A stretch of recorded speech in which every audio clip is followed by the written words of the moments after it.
John Searle is the most prominent practitioner of social ontology in the 20th century, and he's still going strong even today.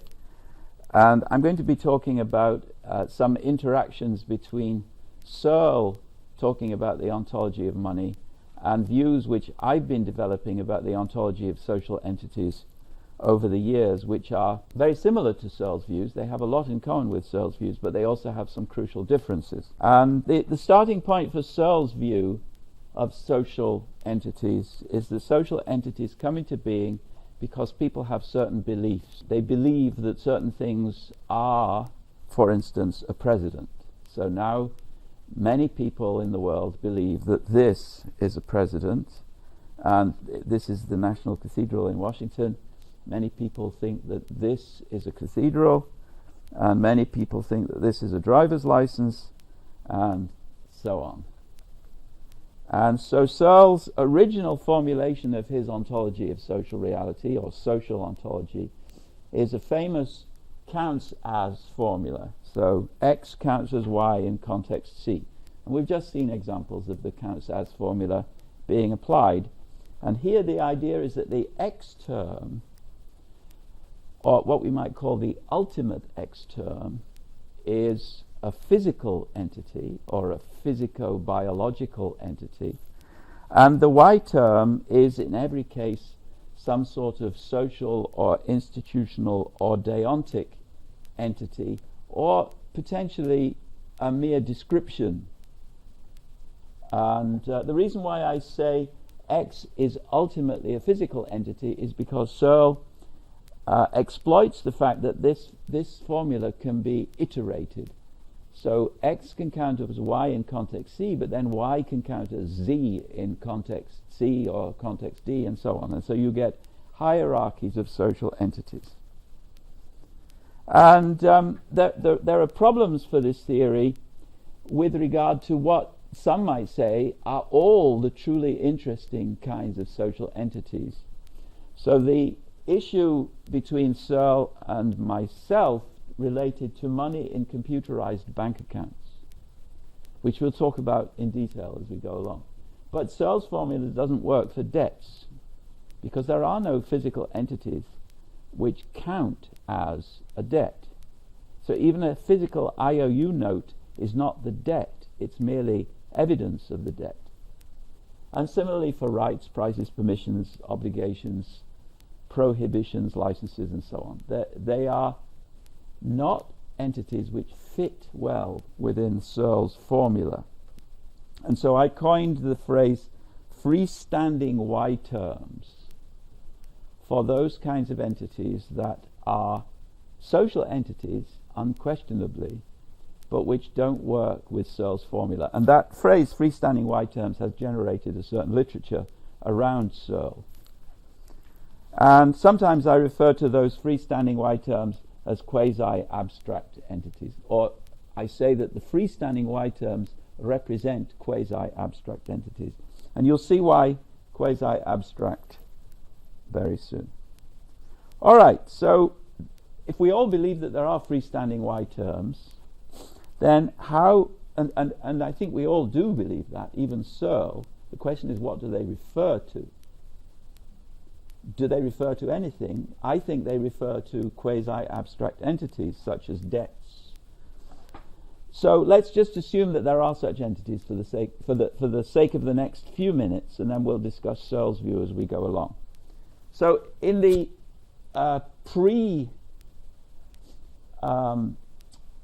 institutionalized law era, the era of customary law, the era where people organized their lives in small villages where people knew each other, or small tribes or gangs, then those freestanding Y terms represented entities which existed because of memories. Nothing was written down necessarily, nothing needed to be written down, because everybody knew that Fred owed Mary a lifetime of loyal service as her husband, for instance. Nowadays we have physical artifacts like computer hard drives, but in those days there was only memory, and so social entities existed only in the local context. There were no social entities which could be bought and sold in a wider market, for instance. That took documents and document systems before it could evolve. So this is an example of a document which it doesn't just represent an obligation. It's more than that. I could take this. Well, we have to be very careful here. This is in fact an image projected on a screen, which derived originally from a document. And let's suppose that you had that document in your hand in a context in which it is accepted, and it truly is a document which should be accepted by this bank for this reason. Then the document is not just a piece of paper representing an obligation, because I could create another piece of paper, perhaps a photocopy of this document, that would represent exactly the same thing, but it wouldn't convey the obligation. It wouldn't support the obligation. It wouldn't support the realization of the obligation in the way that an actual certificate like this one does. So we have two kinds of pieces of paper now. And of course now it's even more complicated because we have digital counterparts of these pieces of paper. All right, so we talked last week about document acts, signing in front of witnesses and so forth. And I think it's pretty clear that giving an obligation certificate like that to a bank teller is a document act. And as I also explained, there are important people who think that the theory of document acts is not an essential expansion or complement to the theory of speech acts. It's just part of the theory of speech acts as it already exists. So, as it says here, both Austin and Searle thought that speech acts could be performed in writing. Now that's not quite doing justice to what I'm getting at here. What I'm saying is that there are some speech acts which can only be performed with the aid of a document which is passed from one person to another or signed in front of one person or another, and so on. And neither Searle nor Austin really pay attention to those kinds of phenomena, and I believe that that's simply because they think that they are not philosophically interesting. They don't add any new philosophical dimension to all the work that they did in studying speech acts. All right, so I'm going to try and show the importance of documents by looking at some examples of phenomena. War, chess, blind chess. I won't talk about poker at any great length, but we can draw conclusions about poker when we get to the end. So this is war. We have two commanders who are controlling armies, and the one commander has thoughts and speech acts. He tells his subordinates what to do. He tells the commander-in-chief what he's going to do. Maybe he sends messages to the government of the enemy and so forth. And so this, and then the opposing commander, the red team, also has thoughts and speech acts. But of course, the important thing is that the thoughts and the speech acts relate to the events on the ground. So there is some kind of causal chain linking the thoughts to the speech acts, and linking those speech acts in turn to thoughts or robots. It doesn't really matter. On the part of the persons or machines engaged in activities on the ground, so that those persons or machines do things like lob projectiles. From the point of view I've just described, you need all three things to have a war. You don't need documents, but you do need intentions on the part of the participants in the war. And I obviously only gave a very, very small fraction of the intentions that you need, certainly for modern organized warfare. You need speech acts or instructions or commands, and then you need the physical actions, which we don't need to describe. So this is very similar to the sort of analysis I was giving of terrorism earlier. There's a specific kind of language of war, which includes specific kinds of commands and declarations and so And it will be important for what follows that Searle saw that there was an analogy between chess and war.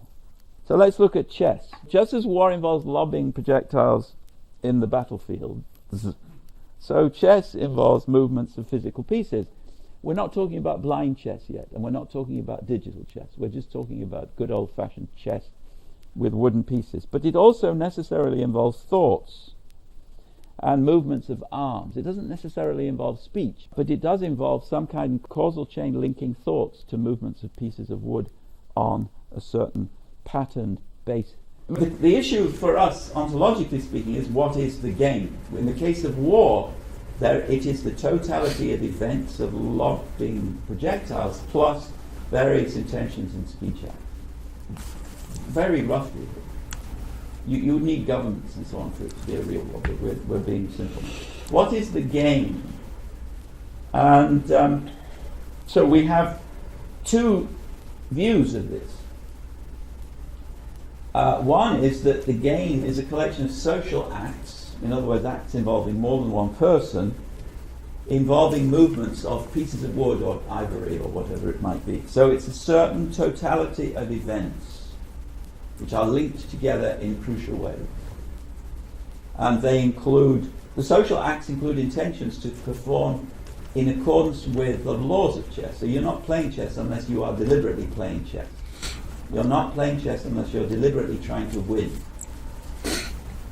And you're not playing chess in this old-fashioned pieces of wood on a board sense unless there are actually pieces moving on the board. So that is a physical view of what the game of chess is, but it's a physico-mental view. But then there is another view which says that every chess game is a certain mathematical structure. There is a tree of all chess games, which is a mathematical structure in its own right, and every chess game is at some node on that tree. I guess we have to say every legal chess game, but that should be redundant because every chess game is by definition a legal chess game.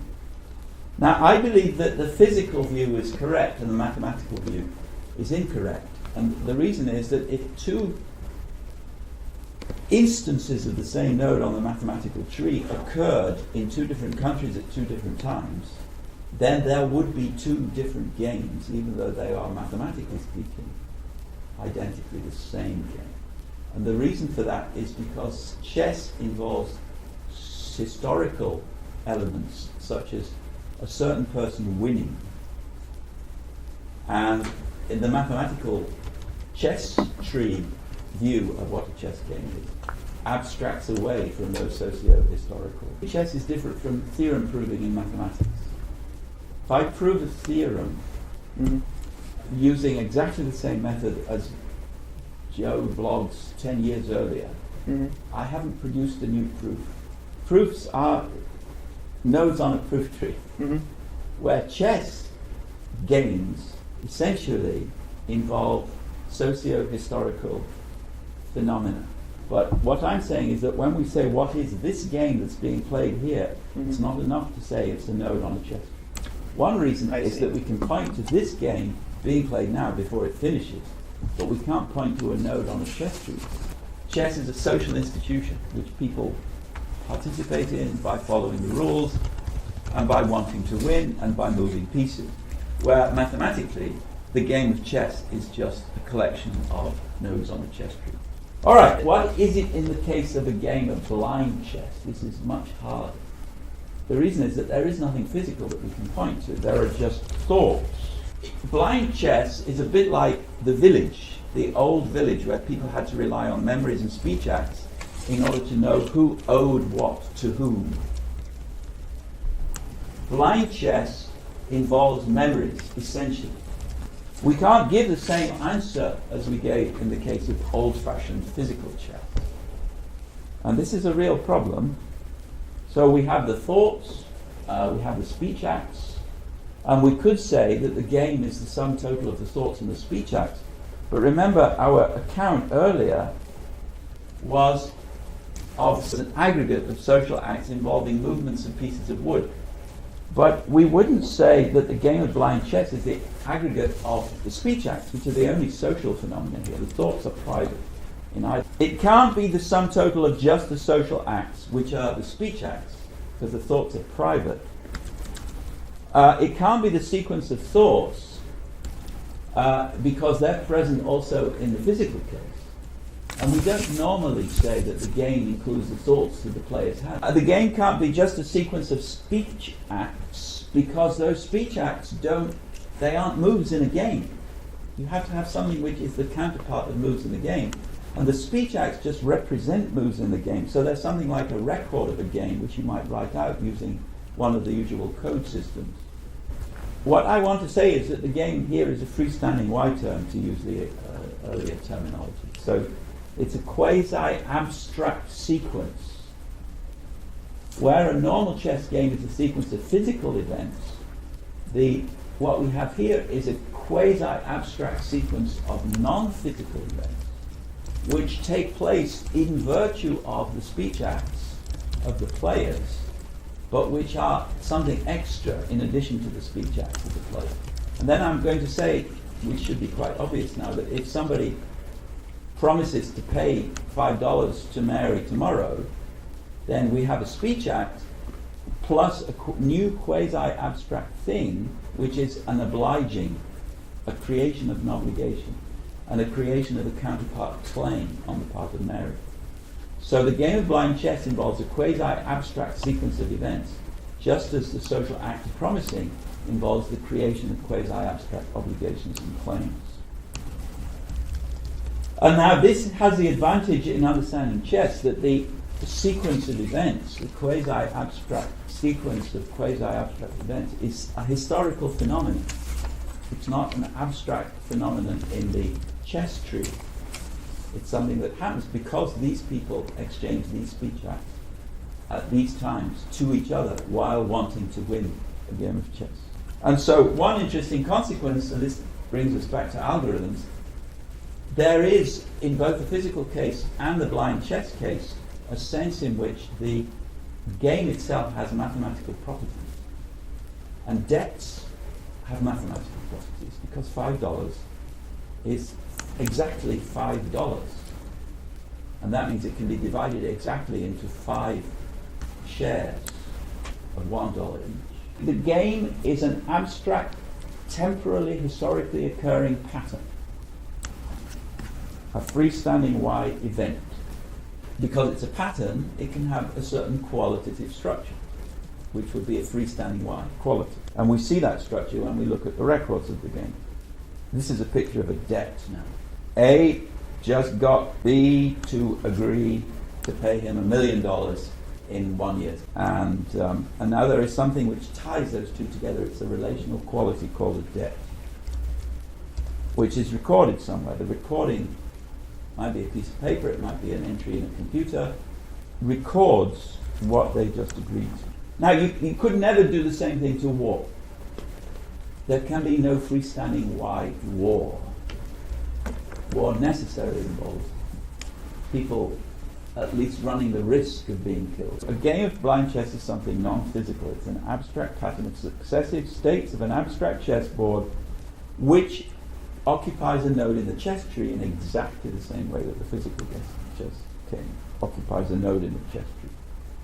And that pattern, that abstract pattern, is historical because it depends upon speech acts occurring in the right order on the part of players who are both trying to win the same game.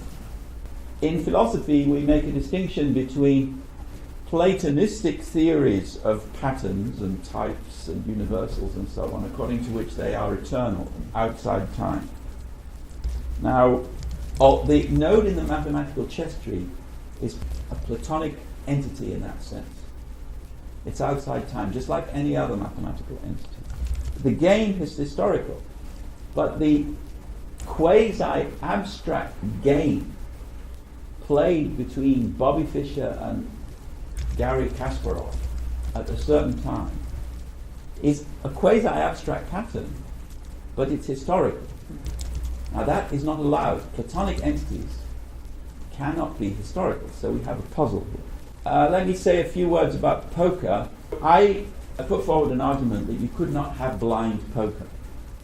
Now there are blind people who play poker, But they're still playing poker because they're still using cards. And they're using chips or money in order to lay bets. And I had a long argument why that has to be the case. You could not play poker in the same way that you could play chess, in such a way that there were no physical artifacts to preserve the state of play, the state of the cards, independently of the players.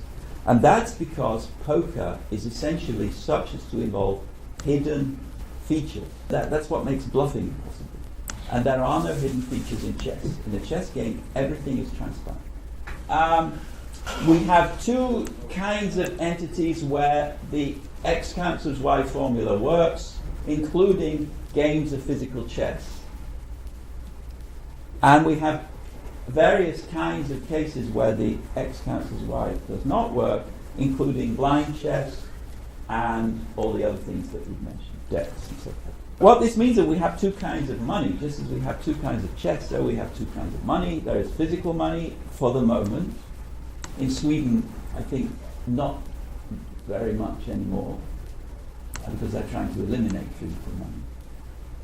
And then there is money which exists in the computerized world. For instance, in your computerized bank account. And so freestanding money has a historical existence pattern which looks like that at the bottom. It doesn't exist, then it does exist for a while, and then it doesn't exist. So it doesn't go through all of the physical processes which dollar bills and coins undergo. They don't tarnish, they don't get worn down, they don't burn. They just either exist or not exist. And this is characteristic of freestanding Y entities generally, that their histories are always very simple. I guess if you think of the value of the dollar against the euro on the foreign exchange markets, you would have a more complicated picture. But you'd still have a lot of straight lines, even if they're very, very short-lived straight lines. Where you never have straight lines in the causal history of real physical entities such as a dollar bill. Because they have quarks and bosons inside them which are moving around all the time. Now this is like, this is actually connected with the phenomenon of states, which we are going to hear more about in due course. So the state of being on of a light switch is like a dollar bill in the freestanding Y world. In other words, there's on and then there's off, and there's nothing else you need to know about being on and being off. And similarly, the state of being pregnant, it looks like that. Being pregnant itself has a hugely complicated history. The state of being pregnant is very, very simple. There are three aspects of Platonism. Platonic entities have to be abstract, uncreated, and I think repeatable, although that might be, even the chess tree is repeatable in the sense that you could repeat it over and over again, getting somebody to play all those games. So wills are not repeatable. I'm not even sure whether debts are repeatable. But chess games certainly are repeatable, and software is repeatable. And then the other two are uncreated. So the things at the bottom are created. That's what makes them interesting. If a piece of software is just an algorithm, then according to classical Platonistic philosophy of mathematics, it would not be created, it would be discovered. So there would be the mathematical algorithm tree, and you just discover the nodes in that tree. On various standard philosophical views, either there are no Platonic objects at all, so there are only real things, such as people, molecules, or there are no Platonic objects at all, there are only real processes. This is Heraclitus, everything is flux. Or there are only real things and real processes. We saw some views along those lines earlier. And then some philosophers add to those particular repertoires also Platonic entities such as ideal forms, numbers, shapes, and so on. But they say all change belongs to the real things and real processes. And by real I mean concrete, has molecules. Is part of the causal order of what happens and is the case. So 1 + 2 is pretty standard philosophy. There are very few philosophers in history who have had freestanding Y terms or quasi-abstract historical entities. And you can list them on the fingers of one hand pretty much. So Reinach in his theory of law, Ingalden in his theory of art, Amy Thomason, and me, and various friends of mine.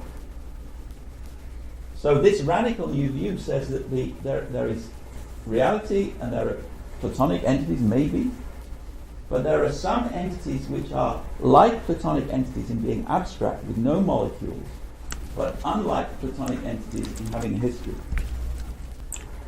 That's a problem for Searle, because for Searle everything has to be part of the physical order, of what happens and is the case, made at least of bosons, or be an event involving bosons, or molecules, or people. All right, so these are historico-cultural entities, and the stock exchange, all financial phenomena belong in this realm, and the stock exchange and the financial services industry are hugely important. And philosophically speaking, they have been completely ignored because they're neither Platonic nor are they physical. So there is very little in the way of ontology of money, stocks, shares. But Hernando de Soto, who we talked about earlier, has a lot of good ideas about how that world comes into existence. But he doesn't have an ontology of stocks, shares, and insurance policies, debts, and so forth. All right, now one interesting example of a quasi-abstract historico-cultural entity with quasi-mathematical properties is a social security number. Social security number is not a number in the arithmetical sense. Credit card number is not a number. It doesn't have prime factors. You can't multiply it by 2. All right. And no one, and this is homework for somebody, no one has worked out an ontology of culturally created quasi-numbers. So let's look at what Searle has to say about money. In The Construction of Social Reality, which was his first of 2 books on this topic, he says this. So, there has to be some physical realization, even if it is only a bit of paper or a blip on a computer disk. And then we impose on this blip on a computer disk some status function, which is the x counts as y. So this blip on this computer disk counts as money in context such and such. I argued that this is a mistake, and that a blip doesn't count as anything. We can't buy something with a blip. It's a mistake. And the correct count is that the blip in the computer represents money. It's not itself something that counts as money, it just represents money. So here is where he admits his mistake. Computer blips and credit cards are not money, they're representations of money. And my proposal is that money is made of quasi-abstract entities because that's what these things represent. You can't have a representation, which is an important part of the functioning of a complex society, unless there is something that representation represents. But in Making the Social World, Searle himself provides a different answer to this question. In other words, to the question, what do the blips on the computer represent? He says in the second book, they don't represent anything, they are just part of a massive fantasy. So there is a gigantic architecture of what in the old terminology we would call counts as entities, freestanding Y terms, if you like, which represents nothing. It's like fiction, or it's like an illusion that people are happy to be subjecting themselves to. But it doesn't have any counterpart on the side of reality, because Searle is a physicalist, or anyway a believer that only real things studied by physics and chemistry and biology actually exist, including events. So when I speak, we have an audio-acoustic blast which counts as a speech act.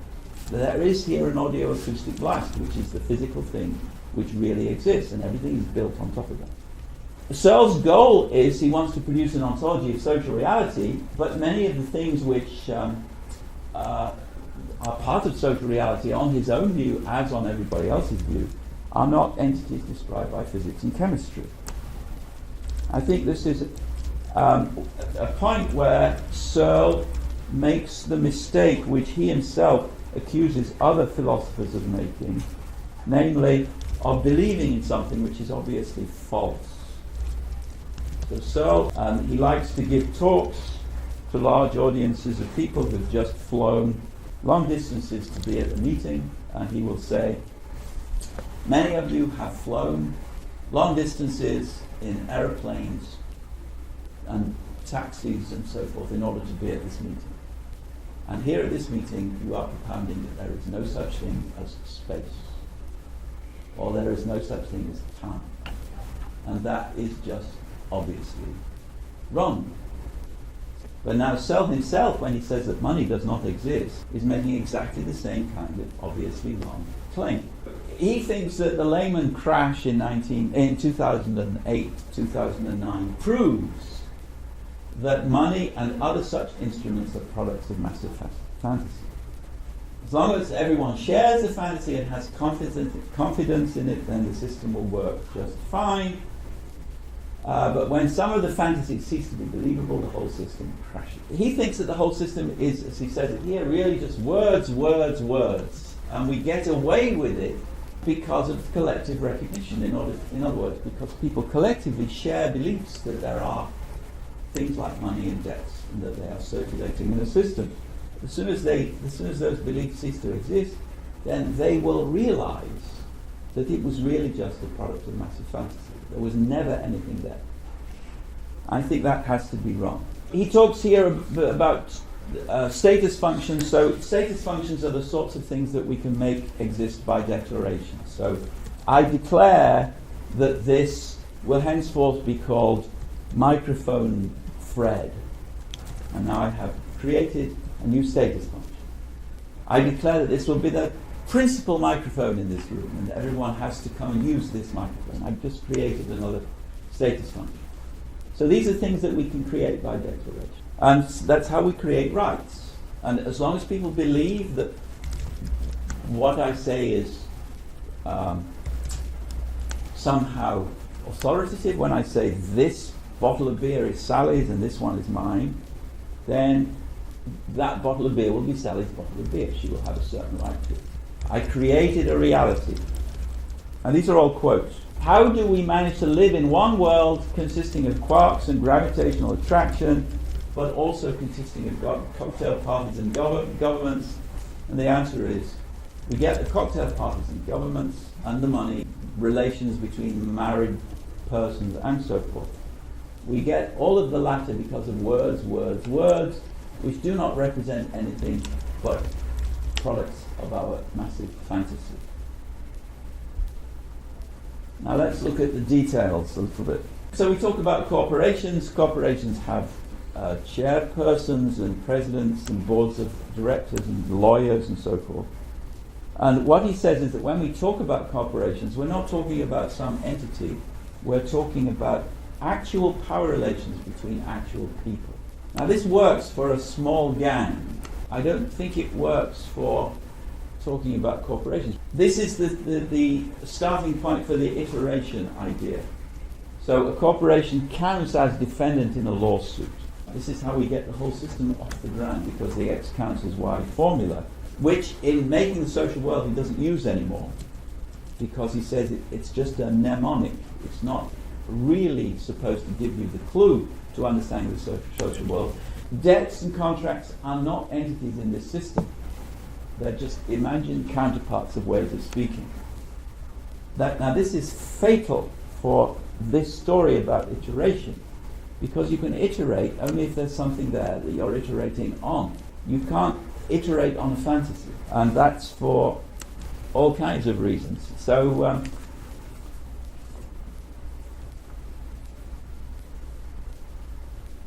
look at this picture of the processes involved in a securities transaction. This is securitizing a mortgage, which is a very important subject that people were thinking about precisely in connection with the Lehman crash, because it was securitizing mortgages which perhaps more than anything else led to the Lehman crash. So this picture is a picture of documents which are tied to each other and to various social, legal and financial entities, organizations, other documents, signatures, acts of agreeing, acts of storing, acts of depositing. And the result was that a certain phenomenon, namely a mortgage, which remember for Searle is a product of massive fantasy, became securitized. In other words, it became to be divided into stocks so that people could buy small pieces of it. So there are all kinds of requirements which are represented. Other things depend upon those requirements and on those requirements being fulfilled. Now, requirements are quasi-abstract entities. They're not physical. In order for this, and just as debts and obligations and all of the other things which are represented in this kind of diagram are quasi-abstract entities, they're not something physical. In order to put this gigantic machinery into action, certain things have to depend on requirements. That means you have to have requirements in your ontology in order to understand the structure of what is going on. It can't be that the requirements are mere fantasies. They have to be something real, on which other real things depend, such as actions. Now, my argument here is that the beliefs and expectations and practices which need to exist in order for this to work will themselves not work unless there are entities which they are about, because the beliefs are about certain entities which in turn depend on other beliefs which are about certain other entities. And if there are no building blocks which join together these complex chains of beliefs, then the whole structure will be unintelligible. Somebody from Standard & Poor's Ratings examines the monthly reporting of the US Bank National Association. Searle says that the outcome of that examination, which is a rating of certain instruments, is just an expression of certain beliefs. What I want to say is that in order to describe the beliefs of the Standard & Poor's ratings officers, we need to refer to the activities of the bank and for the contracts that the bank signed and for the obligations that the bank entered into. And so all of the beliefs of the rating officer involve reference to all of those entities. Now remember, all of those entities are supposed to break down into being just placeholders for people's beliefs. But now all of the people involved in all of those placeholders are going to have their own beliefs which refer to Fitch ratings. So we have all kinds of cycles of belief dependence. And those cycles do not correspond to anything inside the beliefs or inside the heads of the persons involved. There's no way of giving a good account of all of these very, very complex hierarchies of dependence and interdependence between these peculiar quasi-abstract entities in terms of counterpart dependencies simply between the beliefs of the persons involved, which is what Searle has to rely on, because he thinks all those entities are mere placeholders for beliefs or powers of persons. So that's my argument. This is another passage which is relevant here. A corporation is just a placeholder for a set of actual power relations among actual people. The same holds for blindfold chess. The owner of the money and the possessor of the queen have the relevant powers.